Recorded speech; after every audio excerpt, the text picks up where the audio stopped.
In this video, we explain the relationship between the cell potential and the Gibbs energy. Alright, until now, we have seen how to set up a galvanic cell. That is based on having two redox pairs, so that there's an electron transfer between them, and then you can use that electronic current to draw some electrical work. Now, the idea here is that we have said that to calculate the potential of a cell, you simply have to take the half reaction potentials, the cathode and the anode, and then add them up according to this fashion, and that provides the potential of the cell. Now, if that cell potential is positive, we've said the reaction is spontaneous, and then you can extract electrical work out of it. But if that cell potential happens to be negative, as in the way that you have designed that cell, then you will need to supply some electrical work in order to be able to run the reaction.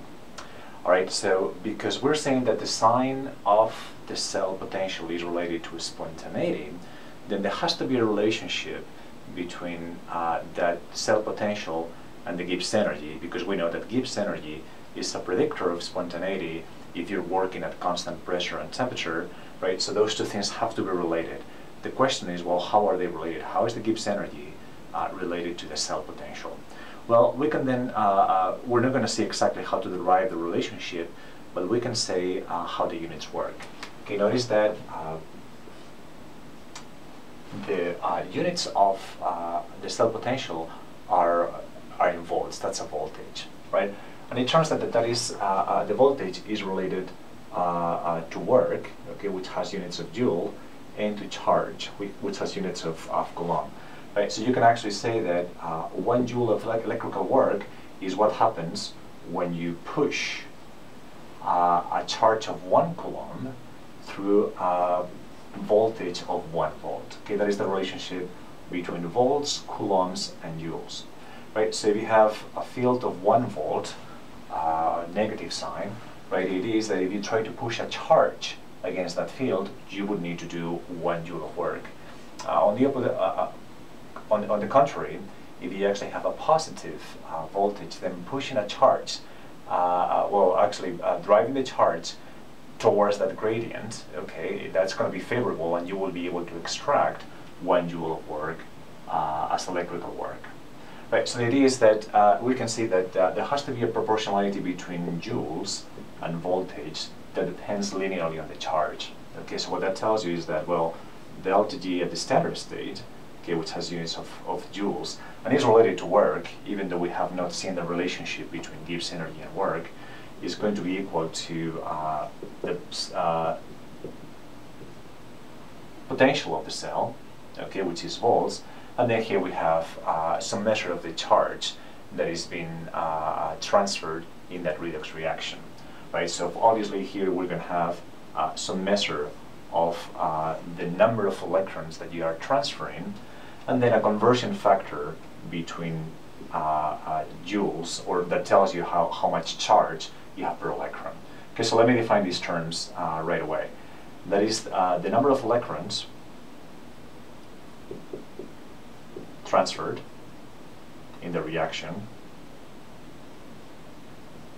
and this is simply Faraday's constant, which tells you how much charge you have per mole of electron constant, which again is a measure of the charge that you have per mole of electrons. That number happens to be 96.845 coulombs per mole of electrons. Right, so again, the idea here is that you're transferring electrons between the anode and the cathode, and that is going to carry some charge. Okay, so exactly how much charge is going to be this number, 96,845 coulombs per mole of electrons. If you multiply simply by how many electrons are you transferring in the reaction, and multiply that by the cell potential, then you will get the Gibbs energy. Okay, so this is the expression that we're going to be using to calculate the Gibbs energy at the standard state. Okay, so this is important. Notice that all of these calculations that we're doing until now, we're assuming that everything is at the standard state. And that means that the gases are at 1 atmosphere of pressure, and then if you have solutes in solution, the concentration of those solutes should be 1 molar. Okay? And then what that gives you is also the Gibbs energy at the standard state, which is defined in exactly the same way.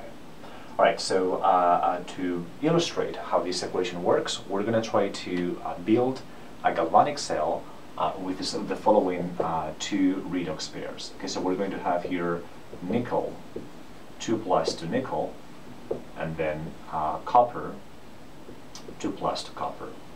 Right, so the idea here would be, please specify how would you build a galvanic cell with these two pairs and calculate what the Gibbs energy for that redox process would be.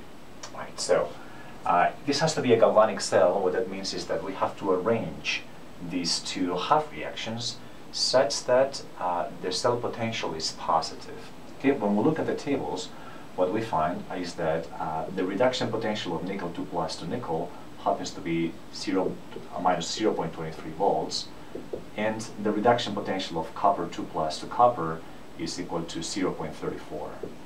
Right? So one of these reactions is going to have to go to the cathode, and the reverse of the other reaction, which will be an oxidation, will have to go to the anode. The question is which one goes where.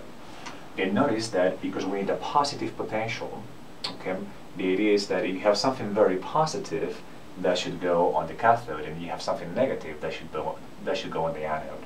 Okay, so again, when you're designing galvanic cells, always the more positive reduction potential is going to go to the cathode. Okay, so in this case, what that means is that this reaction will go to the cathode, and this reaction will be in the anode. Right, so then the redox reaction will be as follows. Notice that in the cathode you have a reduction, so that it's going to be your copper 2 plus to copper, and then in the anode you're going to have an oxidation, which is exactly the reverse of that, and that means that you're going to have nickel oxidizing to nickel 2 plus. Alright, so the question then is, well, what would be the cell potential for that galvanic cell? Well, this cell potential then is going to be the potential in the cathode, which is 0.34 volts, minus the reduction potential in the anode, which is minus 0.23 volts. Alright, so this gives you a cell potential of 0.57 volts. This is positive, which means that you will be able to extract electrical work out of this galvanic cell.